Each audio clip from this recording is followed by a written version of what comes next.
中医和西医到底哪个更厉害？这个老中医只是在黑杰克的身边经过，便瞬间判断出他是个经常给病人做手术的外科医生。还是不要太依赖手术跟药这些东西，那些都没什么用。老中医认为，人的身体不能随便切开又缝上，无论是野兽也好，还是飞鸟也罢，它们就算是生病了也不会动手术，而是依靠自身的自愈能力来让自己恢复。显然，老中医的理念与黑杰克截然不同，而黑杰克也并没有追问。随后，他来到患者的家中，可令他没想到的是，原本已经病入膏肓的少年，此刻竟然奇迹般的恢复了。黑杰克满心疑惑，见状，病人的母亲告诉他，刚才家里来了个奇怪的老头，进门二话不说就直接给少年针灸。神奇的是，没过多久，病人就开始吃饭了，而且精神状态也好了很多。黑杰克听后沉默许久，看来那个奇怪的老头应该就是方才路过的老中医。没想到他虽双目失明，却能凭鼻子嗅出病人身上的气味，并且还能准确地判断出病因，对其进行治疗。治疗完后，他也不收任何费用，而是顺着气味去寻找下一位患者。更令人称奇的是，所有被他扎过的病人竟然都在3-4天之内完全康复了。听完这些，黑杰克终于坐不住了，他找到老中医，并明确告知对方，无论怎么扎针治病都和自己没关系，但请他不要随便的动我的病人。听到这话的老中医微微一笑，他只知道救死扶伤是他的职责，至于是谁治好的他可不管那么多。难道作为神医的职责不就是救死扶伤吗？他只是跟随着鼻子的气味去寻找患者。既然黑杰克那么怕自己抢他的病人，那何不用你自己的医术抢在我的前面，把病人治好呢？黑杰克还想反驳，可转瞬间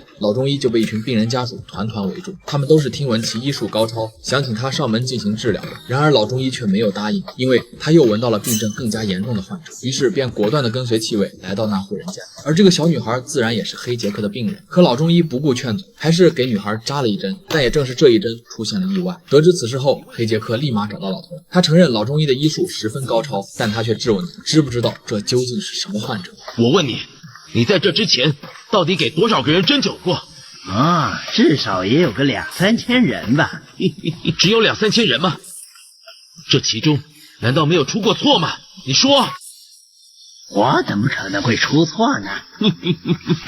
那么我想这次将会是你第一次的失误。下一秒，黑杰克拉着老中医来到女孩家中，而此时的女孩蜷缩在地上，浑身止不住的颤抖。直到黑杰克给她服下镇定药物后，女孩才勉强平静下来。原来女孩的病症是重度肌无力，老中医的针灸确实是扎对了穴位，但他却忽略了一点，除了肌无力，女孩还患有严重的针头恐惧症，所以黑杰克才一直没有给她打针，而是选择了喝药保守治疗。老中医的这次失误全然源于他过于自信。听完黑杰克的话，老中医默默低下了头。看来无论是中医还是西医都需要对症下药。当天晚上，老中医来到黑杰克的家中，对着他的脚就来了一针。原来在第一次见面时，老中医就闻出了黑杰克的肠胃不太好，于是直接一针帮他解决了问题。见此，黑杰克也对老中医深表感谢，并承诺日后若老先生生病了来找他手术可以免费。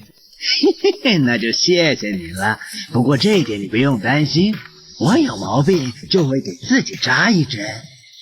以上便是本集的全部内容，接下来是总结解析。这部作品之所以经典，恰恰因为它没有贬低任何一方，而是精准展现了中西医各自的天花板和边界，两者的厉害其实分处在不同维度。黑杰克的核心优势在于明确的病理诊断和危急干预，能准确识别气质病变与心理禁忌，是科学防线；而老中医的绝活在于动态的整体观和调动自愈力，凭气味针9调气血，善治功能紊乱与慢性虚损，但经验疗法亦忽视个体盲区。正如老中医误判针头恐惧症，暴露了传统医学精细分层之短板。故事结尾，两人互赠免费医疗，寓意极深，二者非对立，实为互补。急重症靠西医攻坚，康复调养靠中医固本。现实中最顶尖的医疗思维早已不是2选1，而是整合医学才是最优解。